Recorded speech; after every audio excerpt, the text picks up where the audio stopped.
질문 한 개 드려볼게요. 신앙을 가진 성도, 신앙을 가진 청년들에게 가장 중요한 것은 이것이다라고 꼽으면 가장 먼저 그리고 많이 듣고 꼽는 것이 뭔지 아세요?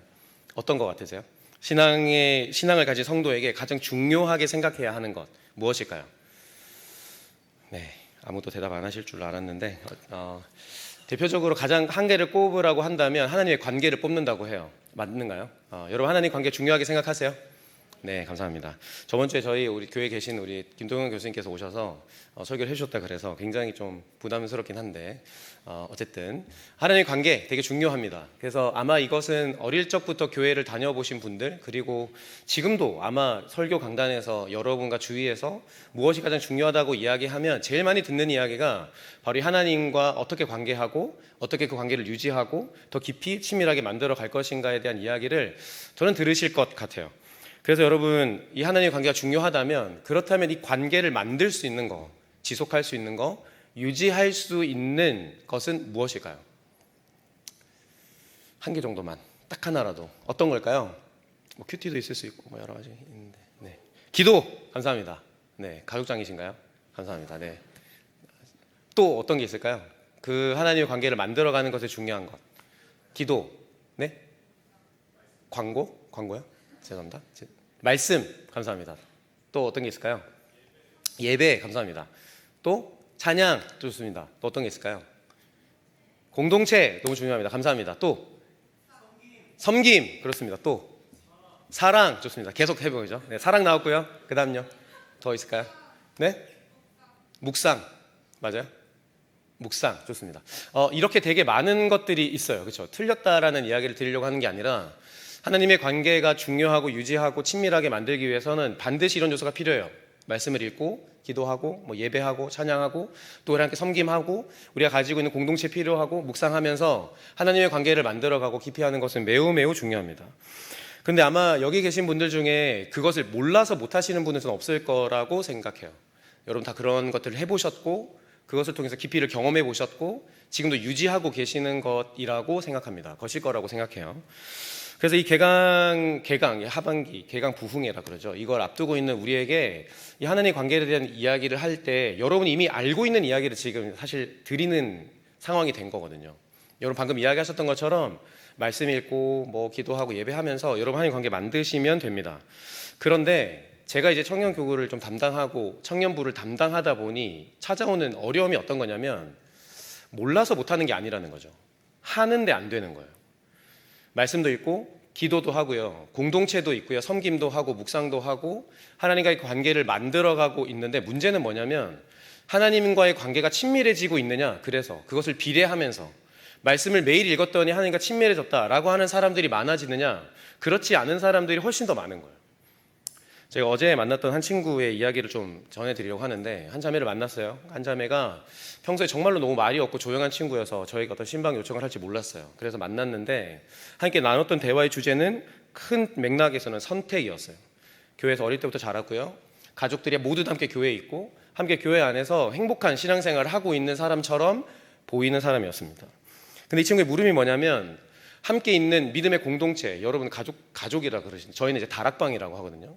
함께 소그룹을 모임을 하고 다락방을 진행을 하는데 앞에서 함께 말하는 한 지체의 말들이 저 이해가 안 된다는 거예요. 하나님께서 나한테 이런 선택을 하게 하신 것 같아. 하나님이 나를 그렇게 인도하고 계신 것 같아. 하나님이 나를 이 지점에 이 사건을 통해서 응답하신 것 같아. 했던 이야기가 자기에게는 이해가 되지 않더라는 겁니다. 몇십 년 동안 그렇게 신앙생활을 하고 있었던 친구에게 너무나 익숙한 교회 공동체의 언어죠. 응답. 하나님이 나를 그렇게 인도하고 계신 것 같아. 하나님이 나에게 그렇게 역사하고 계신 것 같아. 이런 이야기가 자기에게는 느껴지지 않는다 하는 것이었습니다. 그래서 이제 이 앞으로의 인생 가운데 자기가 무엇을 선택해야 되는지, 이게 하나님이 원하시는 뜻인지 아닌지 뭐 이런 이야기들을 도저히 누구와 대화를 해야 될지 모르겠다는 거예요. 왜? 다른 사람들은 다 아는 것 같으니까. 자기는 선택을 못하고 하나님과의 관계 안에서 살아가고 있는 것 같지 않으니까 하는 것에서의 어려움을 이야기했었습니다. 이 친구가 이제 대학교를 갔는데 그 문제가 어떤 것이었냐고 차근차근 대화를 하면서 찾아보니까 이런 거였던 것 같아요. 그 친구가 대학교를 준비하고 열심히 하나님께 기도를 했는데 그 대학은 자신이 기도하고 준비했던 것과는 좀 다른 대학이었다고 이야기를 했어요. 그러니까 쉽게 말하면 하나님께 준비하고 1년 동안 3년 동안 열심히 하나님 앞에 기도하며 예배하며 준비하며 했었던 그 모든 시간들이 좀 어긋나게 된 거죠. 근데 대학교를 진학하고 보니까 그 대학교의 시절을 쭉 돌이켜 보니 좋았던 거예요. 그래서 하나님이 나한테 이런 시간을 경험시키시기 위해서 내가 바라던 선택지가 아니라 다른 선택지를 주셨구나 하는 것을 고백했습니다. 그런데 문제는 그 다음이었어요. 이제 이 친구가 이제 대학원에 가야 되는데 정말로 가고 싶은 대학원이 있는 거예요. 여긴 정말 꼭 가고 싶은 거예요. 근데 이 친구가 지금 무엇을 못하고 있냐면 기도를 못하고 있는 거죠. 왜일까요? 왜일까요? 네, 여러분 생각하시면 바로 그거 맞습니다. 하나님이 내가 정말 바라던 그 대학원이 아닌 대학교처럼 또 다른 선택지로 나를 인도하실까 봐였어요.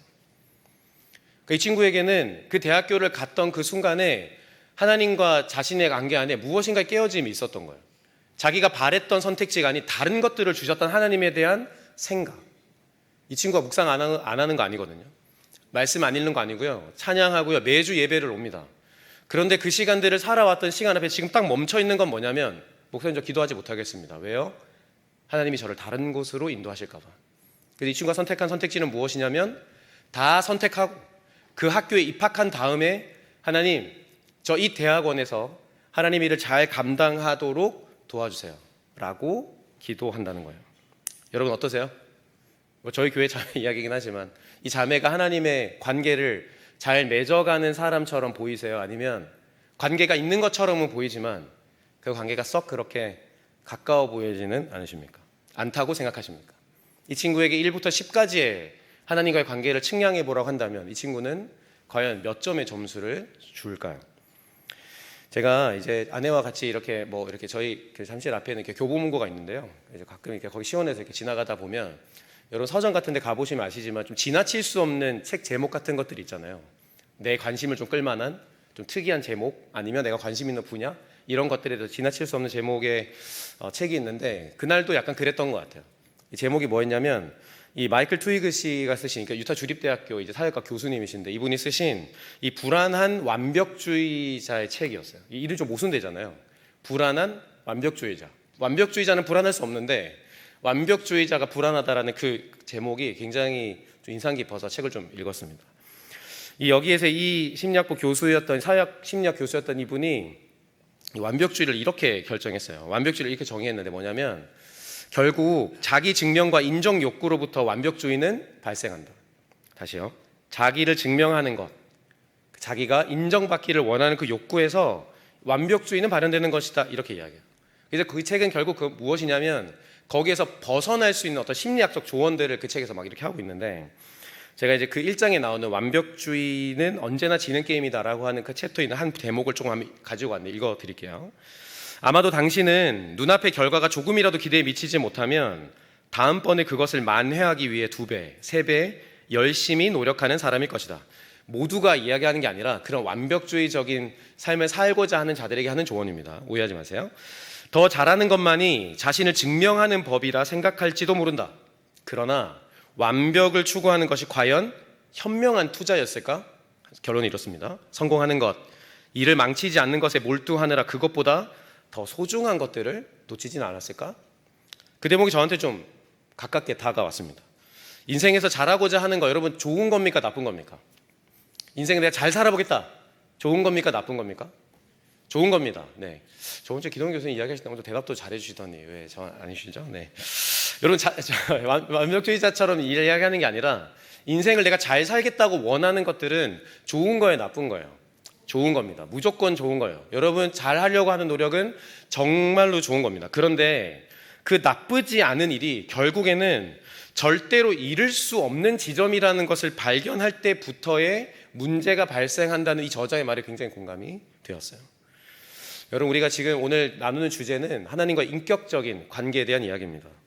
이런 어떤 완벽주의를 갈망하는 사람들처럼 제가 함께 살아가는 우리 청년들을 보면 하나님의 관계를 약간 이렇게 맺어가려고 하는 친구들 많이 만나게 돼요.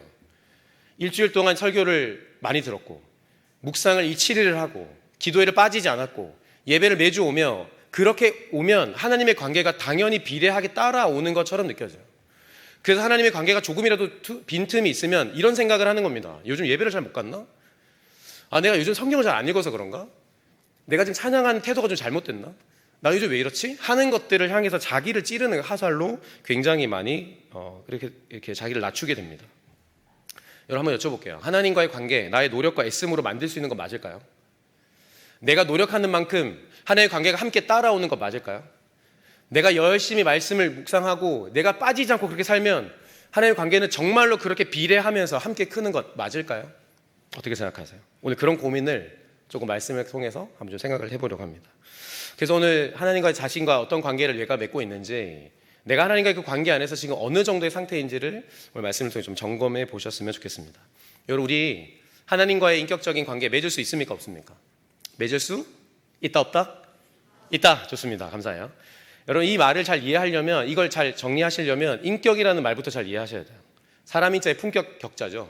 한자어로 이렇게 그렇습니다. 그래서 우리가 이 인격이라고 하는 것을 뭐라고 보통 표현하냐면 사람다움이라고 이야기하죠.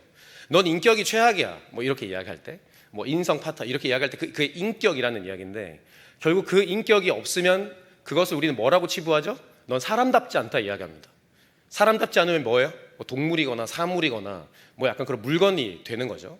인격이라고 하는 것은 사람다움이라고 하는 것을 가지고 있는 것입니다. 그럼 인격적인 관계라고 하는 것은 무엇이죠? 인격과 인격의 관계입니다.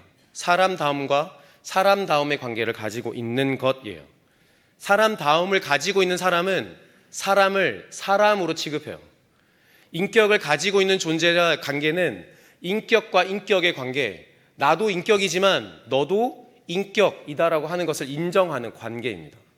하나님의 관계가 인격적이다라고 말하는 것은 하나님이 나를 인격으로 대하시는 것과 함께 내가 하나님을 무엇으로 대하는 것? 인격으로 대하는 관계를 이야기합니다. 그러니까 여러분, 우리가 인격을 가지고 관계하지 않으면 결국 어떤 관계가 되냐면 나를 존재로 생각하는 관계가 아니라 물건, 도구, 목적, 그런 성취 수단으로의 관계로 바꾸어 가게 돼요. 하나님과의 관계 마찬가지입니다. 상호 간에 그 관계하는 태도가 있어야 인격적 관계의 이해를 시작할 수 있어요. 근데 문제는 뭐냐면, 가장 치명적인 문제가 뭐냐면 하나님과의 인격적인 관계를 위해서 나는 그 하나님을 인격적으로 대하고 싶은데 하나님은 눈에 보이지 않는다는 거예요. 하나님이 우리 눈에 보이면 사람처럼 대할 수 있어요. 존재처럼 대할 수 있습니다. 그런데 하나님은 눈에 안 보여요. 그래서 언제나 이상하게도 우리가 가지고 있는 인격적인 대우를 하나님께 하고 싶지만 그렇게 안 될 때가 많더라는 것입니다. 그래서 여러분, 필요한 게 무엇입니까? 성경에서 그 보이지 않는 하나님과 인격적인 관계를 맺는 가장 큰 첫 키를 뭐라고 이야기하는지 아세요? 저를 따라할까요? 믿음. 한 번 더 자분들에게 축복하겠습니다. 믿음으로 관계합시다. 시작. 감사합니다.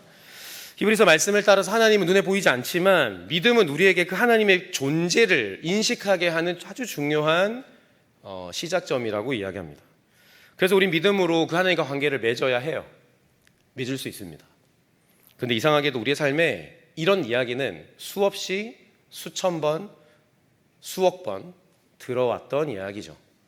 그러니까 이 이야기를 통해서 우리의 인생을 향해서 나 하나님과 믿음으로 관계해야지, 명확함보다는 모호함과 추상적인과 형이사각적 사고 안에서 관계가 더 모호해질 때가 많은 것이 저와 여러분의 현실입니다. 오늘 말씀을 좀 돌아가 볼까요? 사마리아 여인 내용 잘 아시니까 더 설명하지 않겠습니다. 오늘 성경에 나오는 이 이야기가 너무 유명한 이야기라서 구체적으로 뭐 말씀이 어떻고 단어가 어떻고 이런 이야기는 좀 드리지 않겠습니다. 잘 아시는 것처럼 사마리아가 아수르에게 침략을 당했고 이제 그것으로 인해서 아수르가 가지고 있는 정책이 그것을 향해서 퍼지기 시작했습니다. 이주민 정책이죠. 그 안에 민족을 섞기 시작하는 정책이 그 안에 있었어요. 그러다 보니까 이제 그 당시에 유대인들에게는 혼합 종교, 혼합 민족이라고 하는 이들을 향해서 이제 계취급하는 일들이 일어났잖아요. 그들은 혼합 민족이고 섞인 민족이니까 함께 같이 생존할, 같이 살아갈 가치가 없다. 이런 대우를 받았던 것이 사마리아인들입니다. 그 중에 오늘 그 여인을 만나시는 예수님의 사건이 등장해요. 근데 오늘 말씀의 배경을 잘 아시는 것처럼 예수님이 사마리아인을 만나는 그 시간이 6시 곱하기 2 하시면 되죠. 정오 12시였습니다. 그러니까 사람들이 제일 뜨거워서 나오지 않고 함께 교제하기에 적합하지 않은 시간에 이 여인이 우물을 뚫어온 사연이 있는 여자였다 하는 것입니다. 근데 그 여인을 예수님이 만나셨어요. 예수님이 어떤 목적으로 찾아왔을까요? 이 사마리아 여인에게 어떤 목적으로 찾아왔죠? 설교 결론이긴 한데 저는 오늘 이것을 한마디로 이렇게 좀 표현하고 싶습니다. 예수님은 여인과 관계 맺기 위해서 오셨어요. 어떻게 오셨다고요? 여인과 관계를 맺기 위해 오셨어요. 한 번 더 이런 한 번의 어떤 임팩트 있는 만남, 그 여인의 삶에 어떤 안주거리가 되는 그런 추억의 만남이 아니고 주님은 인격적인 그 관계 맺음을 위해서 저는 이 여인에게 오셨다고 확신합니다. 이 여인의 대화 잘 아시죠? 쭉 흘러가는 대화들을 나중에 꼭 한번 읽어보셨으면 좋겠는데 읽어보면 굉장히 요상합니다. 기괴해요. 처음에는 예수님께서 이 여인에게 물을 달라고 이야기하셨는데 그 물을 달라고 예수님이 영원히 목마르지 않는 물을 줄 수 있는 존재가 나다 이런 이야기를 합니다. 근데 이 대화가 어떻게 나중에 끝나냐면 이 여인이 남편을 데리고 와라 하는 것으로 대화가 이어집니다. 여러분 이때 이 예수님의 요청에 여인의 삶의 실체가 이제 확 드러나잖아요. 남편이 몇 명이었고 남편의 그 삶 안에 자신이 어떤 상황이었는지가 확 드러납니다. 이 말이 무슨 말인지 아시죠?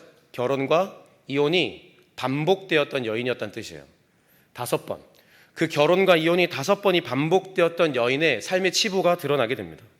결혼의 실패, 지금이야 뭐 그렇게 하지 않지만 그 당시엔 오갈 데 없는, 노동력 없는, 사실 생존하기 어려운 문제 앞에 직면하는 것이 이혼이었거든요.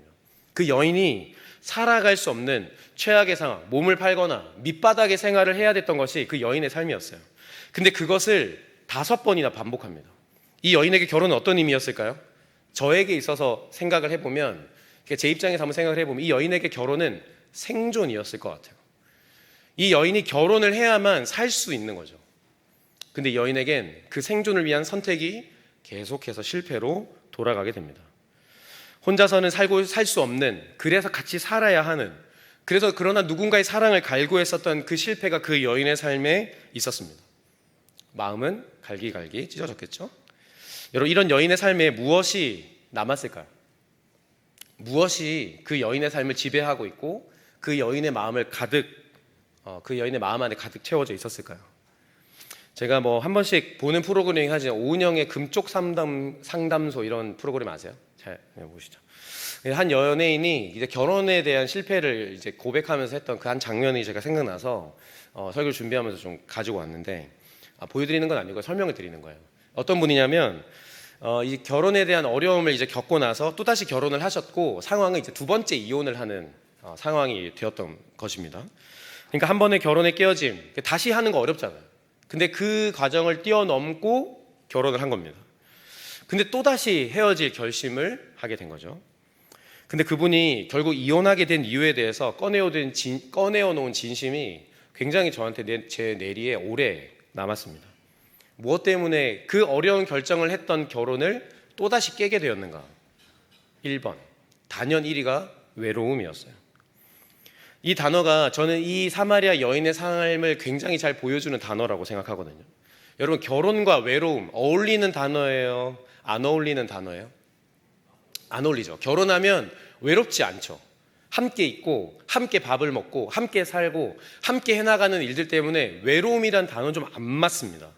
그런데 결혼을 통해서 이 외로움이 채워지지가 않는 거예요. 결혼을 했지만 함께 살고 함께 밥 먹고 함께 걸어가는 그 모든 과정이 외로운 겁니다. 이거 뭘 의미하는 거죠? 무엇을 의미하는 겁니까? 사람을 잘못 만난 겁니까? 아니에요.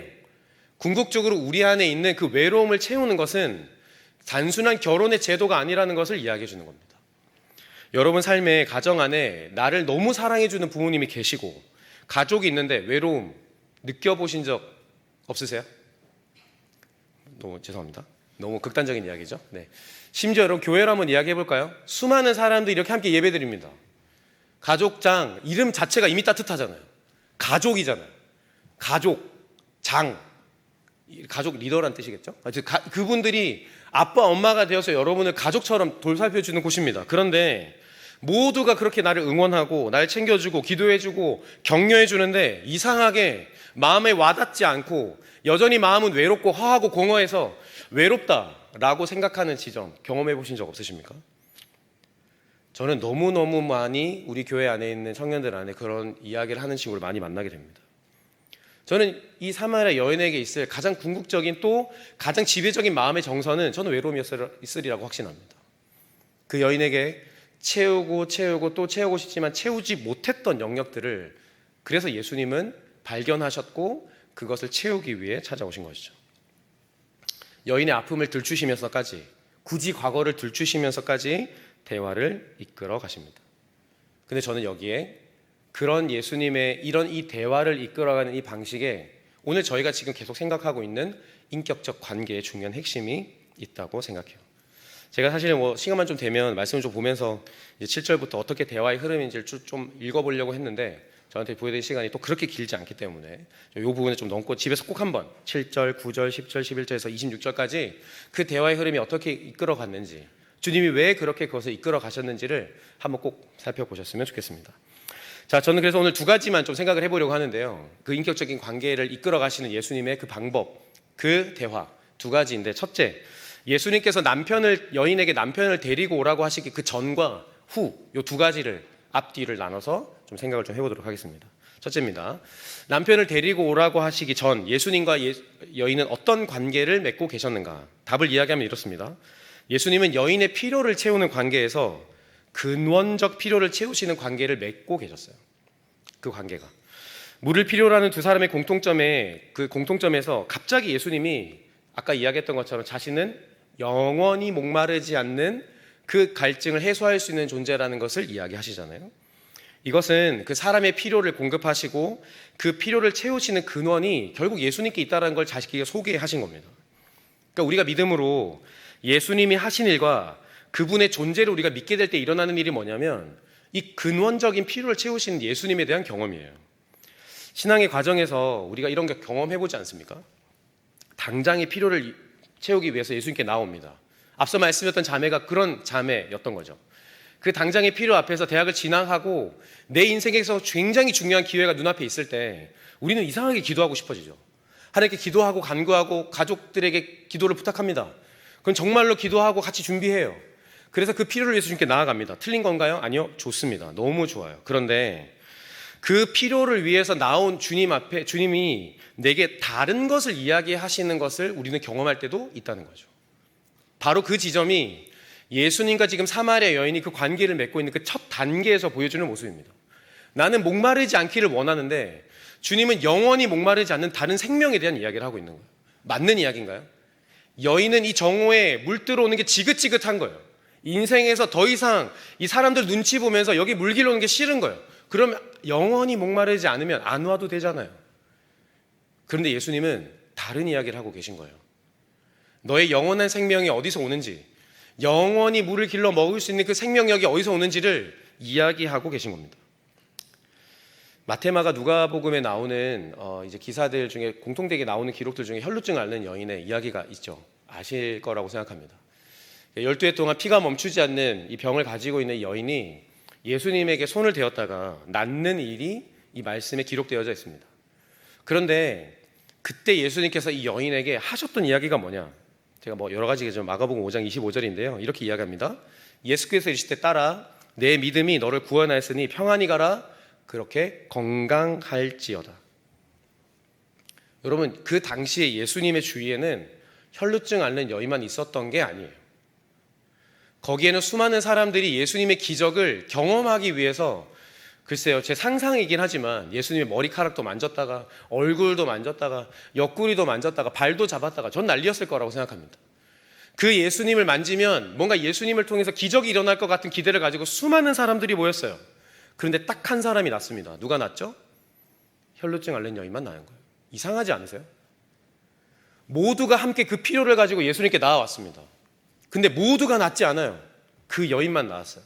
근데 예수님이 그 여인에게 뭐라고 이야기하셨다고요? 내 믿음이 너를 무엇했다? 너를 구원하였다 이야기하셨습니다. 무슨 이야기일까요? 곱씹어서 생각해 보니까 이런 이야기 같아요.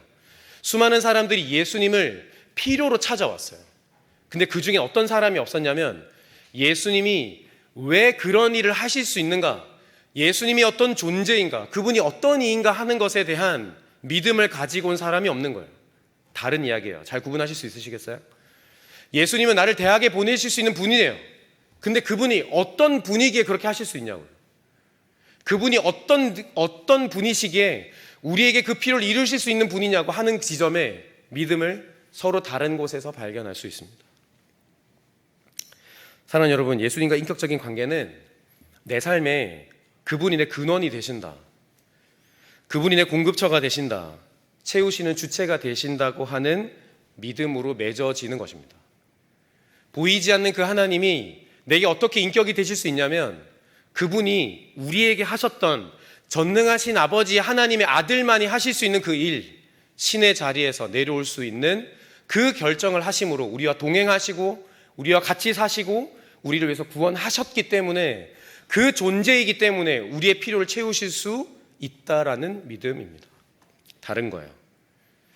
내가 지금 가지고 눈앞에 있는 이 문제를 해결할 수 있는 전능한 하나님이시다라고 말하는 것에 그 기저에 깔려있는 그 존재에 대한 믿음이 없다면, 사실 우리는 예배를 드리든 말씀을 읽든 아무리 기도를 하든 그분과 우리가 인격적인 관계를 맺고 있다라고 쉽게 단언할 수 없습니다. 사랑하는 여러분, 주님의 관계 안에서 필요를 가지고 나아갈 수 있어요. 하지만 결국엔 그 필요의 채워짐과 해소를 통해서 결국에는 내게 관계없는 존재가 되어지는 사람이 있다면, 그것은 인격적인 관계를 맺고 계신 것이 아니라고 조심스럽게 말씀드리고 싶습니다. 그 필요가 채워지지 않아도 그분이 내 인생에 내려오신 것만으로, 그분이 동행하시기 위해서 자신의 자리를 내어놓고 나와 함께 걸으시겠다고 했던 그 결정만으로 내 삶이 충분하다, 나는 그것으로 감사하다, 나는 그것이 내게 족하다 할 수 있다면, 그것이야말로 진정으로 여러분이 하나님을, 그 주님을 인격적으로 대우하며 관계 맺어가시는 모습입니다. 그리고 이것을 지속하게 하느님, 다시 말씀드립니다. 그 존재를 향한 믿음입니다. 여러분은 하나님을 믿으십니까? 여러분이 하나님을 믿으세요? 내 삶의 문제를 해결하는 하나님 이전에 그분이 어떻게 하실 수 있는 분이시기에, 그분이 어떤 존재이시기에 내가 그분을 믿고 있는가 하는 그 질문에 나는 믿습니다라고 대답하실 수 있는 분들이십니까? 바라기는 오늘 우리가 내 삶에 정말로 이 일을 행하실 수 있는 그 능력 가진 그 존재를 다시 믿음으로 바라보며 이 하반기를 살아가는 저 여러분 되시기를 주님의 이름으로 축복합니다. 두 번째는 여인이 남편을 데리고 오라고 하신 그 말을 한 이후에 예수님이 어떻게 관계를 맺어 가시는지에 대한 생각인데요. 예수님께서 이 여인의 과거를 드러내시잖아요. 그 사람들 앞에 드러내십니다. 그것이 무엇이냐면, 예수님은 여인에게 숨기고 싶은 과거를 드러내시면서 구원자로서의 관계를 맺어간다 하는 것입니다. 다시요. 여인에게 숨기고 싶었던, 말하고 싶지 않았던 과거를 드러내시면서 주님은 구원자의 관계를 맺고 계신다. 예수님께서 저와 여러분에게 이렇게 오셔서 하신다면 어떨까요? 예배를 드리는 우리에게 이렇게 이야기하시는 거예요. 나는 지난 한 주의 삶에 너의 삶을 알고 있어. 행복할까요? 요즘처럼 개인주의와 자기의 프라이버시가 높아지는 사회 안에서 자신의 사생활을 주님께서 드러내시면서, 나 있잖아, 너 이번 주에 그런 언어 썼던 거 알고 있다, 나 너 이번 주에 어디 갔던지 알고 있어 라고 이야기를 하신다면 좋을까요? 주님 감사해요, 저밖에 모르는 줄 알았는데 주님 어떻게 아셨어요? 농담인데. 어쨌든 그런 시간들을 만약에 우리가 보낸다면 아마 저는 싫어했을 거라고 생각합니다. 심각하게 예수님을 밀어냈을 거라고 생각해요. 근데 여러분, 그 당시라도 달랐을까요? 자신의 치부를 드러내는 그 한 사람과 대화하고 싶을까요? 말만 할 때마다 자신의 과거를 다 알고 있는 그 사람에게 기쁘게 대화할 수 있을까요? 저는 아니라고 생각해요. 근데 이 여인에게 왜 예수님이 이렇게 하시는 걸까요? 가스라이팅 하는 건 아닐까요? 나 너 다 알고 있는데 너 아무리 네가 벗어나려고 해도 너는 내 손 안에 있어, 뭐 이런 것일까요? 저는 예수님이 그런 분이 아니라는 것을 분명히 믿기에 다른 시각으로 이 말씀을 볼 수밖에 없었어요. 그리고 저는 이것이 예수님께서 이렇게 말씀하시는 것 같다고 생각이 듭니다. 얘야, 너는 내 앞에서 어떤 것도 숨길 필요가 없다. 내가 다 안다. 내가 지금 너 다 알고 있으니까 너 나한테 거짓말할 생각하지 마. 그런 얘기가 아니라 내 앞에서만큼은 굳이 숨기지 않아도 돼 하는 이야기를 하시는 것 같아요. 우리가 예수님을 믿을 때 늘 혼란스러운 것 중에 하나가 이거죠. 주님이 우리의 마음을 아신다는 겁니다. 맞죠? 주님이 우리의 생각과 우리의 마음과 우리의 의도와 우리의 계획들을 주님은 이미 알고 계세요. 그것을 주님이 알고 계신다는 것, 여러분 한편 생각해 보시면 좋은 걸까요? 나쁜 걸까요? 좋다고 말한다면, 그것이 좋다고 말한다면 주님께 숨길 것이 없는 사실에 대한 믿음을 가지고 계신 분들이겠지만, 싫다면 그 마음을 꿰뚫어 보시는 그 주님 앞에 무엇인가 들키고 싶지 않은 불편한 것들이 우리 안에 있다라는 이야기입니다. 하지만 우리가 절대로 부정할 수 없는 사실이 무엇입니까? 우리 하나님께 숨길 수 없어요. 목사인 저 멀쩡해 보이지만 저는 하나님 앞에 숨길 수 없는 수많은 더러움들을 가지고 살아가는 존재입니다. 저를 목사로 설교하고 있기 때문에 거룩하게 보실 필요가 전혀 없어요. 저도 똑같이 이 자리 강단에 오기까지 끊임없이 하나님과 인격적인 관계가 없으면 제가 하는 설교가 얼마나 큰 기능이 되는지를 경험해 봤던 사람이에요. 여러분, 제 말씀에 이 이야기를 앞에 저 사람은 되게 건강하게 사니까 저런 이야기 하나보다, 아니에요. 목사인 저도 인격적인 관계는 언제나 어려워요. 하지만 이건 알아요. 제가 삶에 여기에 설 때 제가 아무리 거룩한 척을 해도 저는 주님 앞에 숨길 수 있는 사람이 아니라는 것, 제가 처절하게 인정하며 고백하는 사람입니다. 그러니까 여러분, 숨길 필요가 없다는 말을 다른 말로 표현하면 어떤 이야기일까요? 이런 이야기예요. 주님은 있는 모습 그대로 주님이 우리와 관계하기를 원하신다는 거죠. 네가 결혼을 더 이상 실패하지 않으면 내가 너를 만나겠다, 그런 이야기 하시는 게 아니에요. 네가 몇 번을 실패했든 얼마나 큰 외로움이 있든 나는 관계없다. 나는 너와 관계 맺기를 원한다. 사마리아 여인이 자신의 과거가 다 드러나고도 놀랍게도 그 자리를 떠나지 않습니다. 수치스럽고 불편하고 정말로 거리낌이 많은 그 관계 안에 이 여인이 떠나지를 않아요. 그리고 대화가 어디로 흘러갑니까? 4장 23절에 예배로 흘러갑니다. 저는 이것을 보면서 여인이 가지고 있었던 굉장히 궁극적인 관심사가 결국 여기서 드러나는 것을 보게 돼요. 어디서 예배하는 것이 옳은 거예요.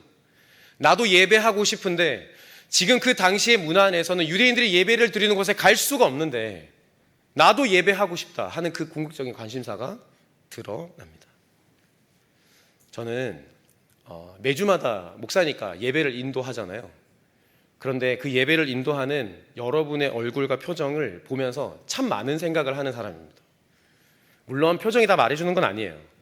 근데 제가 저희 찬양팀한테 가끔 하는 이야기인데, 찬양팀이요, 여기 무대에 올라서면 거의 홀리의 극치를 보여줍니다. 눈 감고요, 손 들고요. 저희 찬양팀 이야기예요. 이게 방송에 나가나요? 네. 저희 애들 안 챙겨보니까 어쨌든 너무 홀리한데 내려오면요 한숨을 팍 쉬어요. 끝났다. 약간 이런 거였지 않을까요? 힘들어합니다. 저에게 있어서 그 예배가 어떻게 느껴질까요? 예배를 잘 드리고 있다? 아니요. 저에게는 뭔가 쇼하는 느낌이 들 때가 참 많이. 이런 이야기가 아닙니다. 제가 계속 다시 말씀드리지만 저희 교회 아이들을 바라보면서 제 안에 드는 생각이에요. 그리고 제가 그때 처음으로 우리 부임하자마자 얘네들 이야기했습니다. 어제 연습을 했고 얼마나 연습을 했는지 중요하지 않으니 여기에 올라오기 전까지 예배하기가 어렵다면 한 사람도 서지 않아도 되니까 마이크를 내려놓고 그 자리에서 예배하면 좋겠다. 저희 청년들이 그 말을 듣고 다음 주부터 목사님, 저희 이번 주에는 도저히 예배를 못하겠습니다. 내려온 사람이 있을까요? 없을까요? 그냥 편하게 이야기하셔도 되는데 없어요. 한 번도 없어요. 저희 교회도 굉장히 오랜 시간 동안 굉장히 전통이 있고 굉장히 그 예배에 대한 형식과 형태를 굉장히 중요하게 생각해 왔던 교회입니다. 그래서 찬양팀이 없으면 예배가 안 되는 줄 알아요. 목사의 설교가 짧으면 예배를 좀 덜 드렸다는 생각이 좀 드나 봐요. 예배 형식이 조금 바뀌면 뭔가 예배가 예배 같지 않다고 생각하는 저희도 그런 교회 중에 하나입니다. 여러분 어떠세요?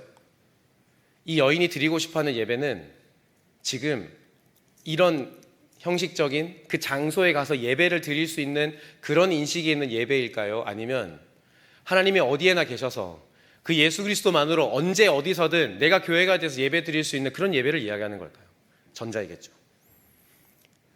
여인의 궁극적인 관심은 그곳에 예배하고 싶은 그 장소에 대한 이야기였어요.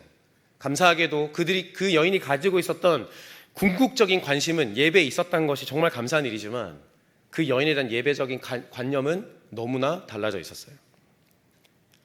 구약의 백성들이 하나님을 예배하기 위해서 매일 제물을 드리고 제사를 드렸던 시간들, 저는 그 예배가 잘못됐다고 이야기하는 게 아닙니다.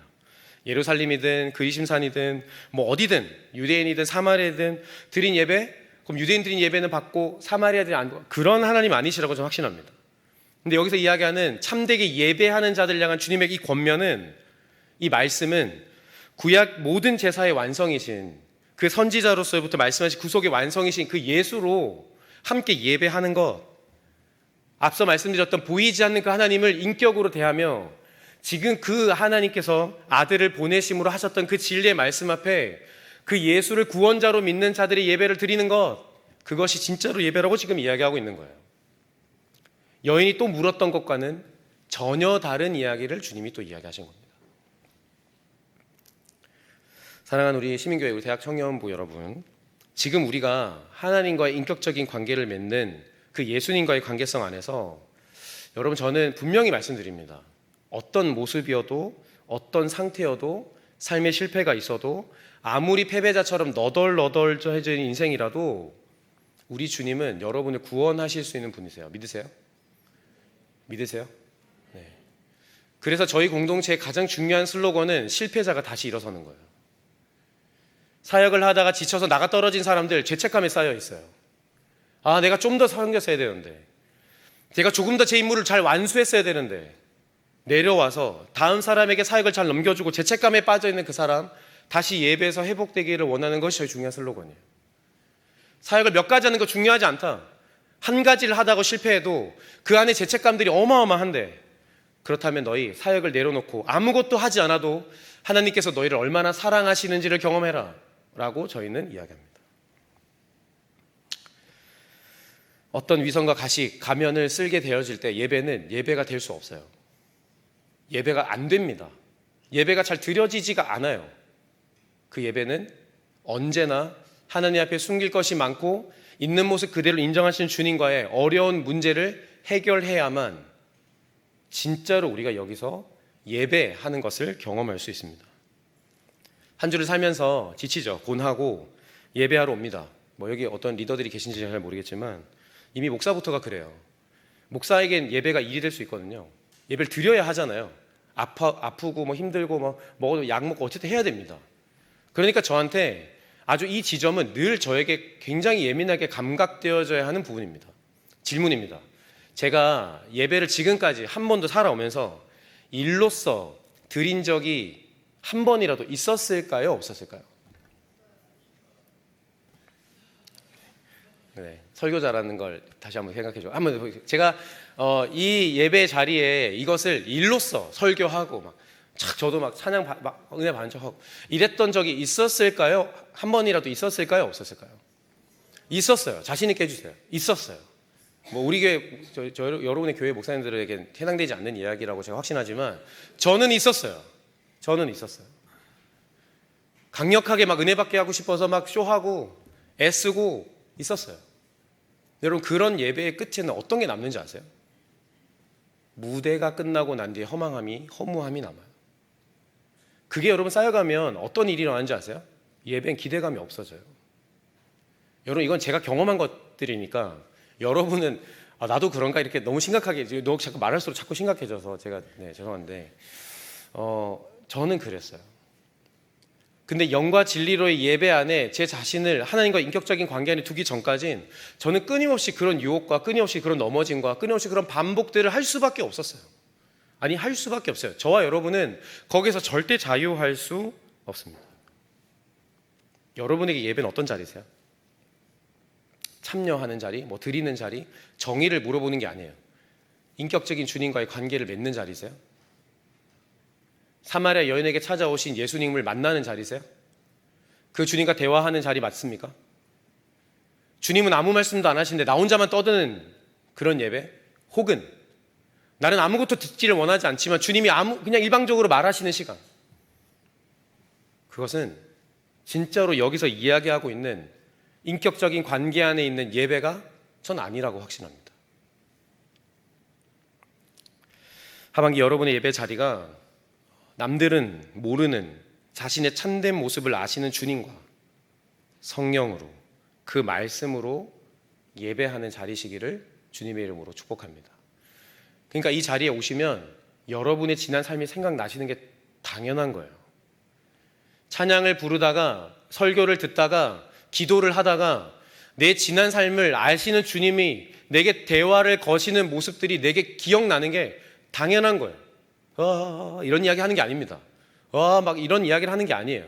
내 마음 안에 심령 안에 성령께서 끊임없이 그 진리를 기억하게 하심으로 내 지난 삶에 주님과 좀 다르게 살았던 삶, 주님이 원하는 관계가 아니었던 삶들이 내 안에 계속해서 떠오르는 것이 당연한 시간이 예배예요. 그러니까 울 수도 있는 거고요. 때로는 그것이 내 안에 너무 아파서 찬양이 안 되기도 하는 거고요.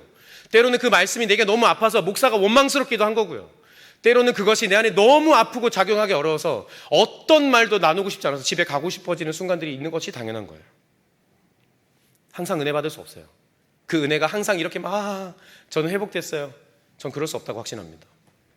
하반기에 이런 예배의 여러 가지의 삶들을, 결과를 여러분 꼭 경험하는 우리 시민교회 모든 청년대학부 되시기를 주님의 이름으로 축복합니다. 이렇게 하면 축복하겠습니다. 하나님 앞에 거짓 없이 예배합시다. 시작. 제가 우리 한국교회 안에서 예배를 인격적인 만남이라고 이야기할 때 제일 많이 부딪히는 영역이 어떤 영역이냐면 단회적인 만남과 그 인격적인 만남에 대한 혼돈이에요. 여러분 수련회 하셨나요? 네, 하셨죠. 좋으셨나요? 아멘. 네. 죄송합니다. 목사님들 계시는데 제가 이제 좋았냐 안 좋았냐고 물어보는 게 좀 실례인데 좋으셨을 거예요. 근데 여러분 우리 수련회 하면 항상 하는 이야기, 수련회 때 하나님을 경험하기를 원한다, 이런 이야기를 우리가 자주 하곤 합니다. 근데 한번 질문이에요. 수련회에서 만날 수 있는 하나님은 시민교회에서 만날 수 없는 걸까요? 죄송합니다. 네. 너무 자꾸 질문이 좀 별로네요. 오늘 죄송합니다. 네. 잠실중앙교회에서 만날 수 있는 하나님은 시민교회에서 만날 수 없는 걸까요? 아니죠. 만날 수 있습니다. 그런데 우리가 왜 수련회에서의 이 만남을 굉장히 의미 있게 생각하죠? 울기도 하고요, 그렇죠? 뭔지 알죠? 막 하다가 막 엉망진창 모습이 돼요. 사실 여기에 제가 이제 예전에 중등부 때 가르쳤던 친구들이 좀 있어서 굉장히 좀 제가 하지만 제가 예전에 이들의 모습을 알아서 그런지 지금 참 놀랍습니다. 굉장히 놀랍고 그 약간 하나님을 잘 알지 못하던 굉장히 그때 모습들을 제가 이제 기억해 볼 때 누군지 말씀이 좀 어렵지만 참 놀랐습니다. 그 친구들 제가 수련회 때 모습을 기억해요. 하나님을 막 찾기 위해서 손을 들고 막 팔이 아프지만 손이 떨어지면 하나님을 못 만날 것 같아서 하나님을 만나려고 했던 그 모습들을 제가 아직도 기억합니다. 그래서 하나님 만난 건 아니겠죠. 하나님이 높이 서 있는 사람, 높이 손 들고 있는 사람 만나시는 분 아니시잖아요, 그렇죠?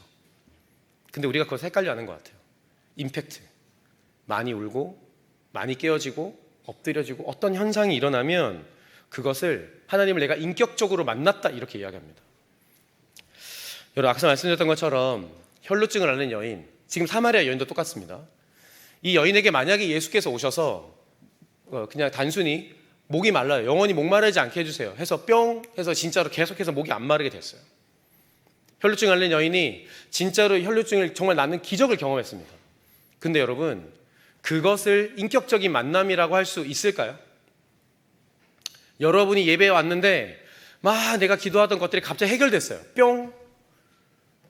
이것을 인격적인 만남이라고 우리가 딱 정의할 수 있을까요? 아니에요.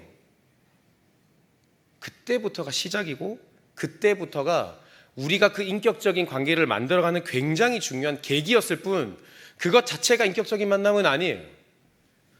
인격적인 만남이라고 말하지만 그런 사람들 어떻게 되죠? 자기 입 싹 닫고 나면 하나님 안 찾습니다. 예수님이 그 목마름을 해결해 줬다고 했을 때 그 여인에게 이런 관계가 없었다면 이 여인 갑자기 동네로 뛰어들어가서 동네 사람들 보세요, 제가 메시아를 만났어요 말하지 못해요. 그냥 단순히 예수님은 램프의 진위로밖에 남지 않는 것입니다. 우리가 다시 한 번 더 저와 여러분의 인생에 있는 하나님과의 관계를 꼭 한번 이 예배 안에서 생각해 보셨으면 좋겠습니다. 단회적 만남 이후에 끊어진 관계, 주일 예배 은혜 받고 주중에는 아무 상관없는 주님과의 관계, 그건 절대로 인격적인 관계라고 저는 말하고 싶지 않습니다. 오해하시면 안 돼요. 그거는 주님을 인격적으로 여러분이 대화하고 계신 게 아니에요. 여기에서 만나는, 수련회에서 잠깐 만나는, 그냥 내가 만나고 싶을 때 만나고 내가 안 만나고 싶을 때 안 만나는, 그거는 주님을 도구 취급하고 계신 거예요. 저와 여러분의 삶에 저는 이 인격적인 만남이 이 하반기에 꼭 회복되시기를 주님의 이름으로 축복합니다. 어떤 친구들에게는, 어떤 분들에게는 예수께서 지금 그 남편을 데리고 오라고 말하기 그 전의 상태가 있을 수 있겠고요. 그 근원적 필요를 채우신 하나님과의 관계를 지금 맺어야 되는 관계가 있으실 수 있겠고요. 그 여인의 남편을 데리고 오라고 이야기하신 그 지금 하나님과의 관계가 시작되어서 그 예배를 통해서 하나님과의 관계가 깊어져야 되는 단계를 지나고 계신 분들이 있으실 거예요. 근데 그 어떤 것도 뭐가 좋다 나쁘다는 없습니다. 하지만 반드시 필요합니다. 오늘 저와 여러분의 인생에 이런 하나님과의 관계를, 이 인격적인 관계를 반드시 맺어 이 하반기에 나 주님과 훨씬 더 내 주중의 삶에 친해졌다. 교회에서만 친한 척 말고 내 평일의 삶에, 교회 밖에서의 내 인생의 거의 대부분을 차지하고 있는 내 삶의 영역에서 나는 주님과 인격적인 관계를 맺고 있다 말할 수 있는 저와 여러분의 삶이 되시기를 우리 주님의 이름으로 축복합니다.